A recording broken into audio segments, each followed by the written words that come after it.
जब पहने गुलाबी साड़ी राजा धैले ले अखबारे। बड़ा नीमन लगे हमरा के जब मैडम कह के पुकारे। जब पहने गुलाबी साड़ी राजा धैले ले अखबारे। बड़ा नीमन लगे हमरा के जब मैडम कह के पुकारे। जननी न पहुँच पे पागल होइबा कहीं से केसिया झारत रहते। ए धनिया ब्यूटी बनाऊ तू रोज हम निहारत रहते। ए धनिया ब्यूटी बनाऊ तू रोज हम निहारत रहते।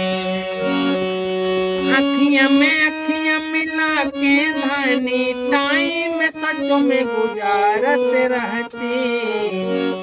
ए धनिया ब्यूटी बनाओ तू रोज हम निहारत रहते। ए धनिया ब्यूटी बनाओ तू रोज हम निहारत रहते।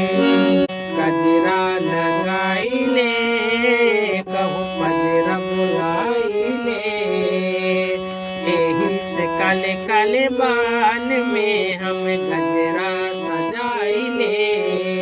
भगवान भी गजब के तोहरा के बनैले बाड़े। लागे चाँद से माटी कोड़ के तोहरा में लगैले बाड़े। राहित जे पाता तो विधिया लगती लेके माथे पे सारी सहियारत रहती। ए धनिया ब्यूटी बनाऊ तू रोज हम निहारत रहते। ए धनिया ब्यूटी बनाऊ तू रोज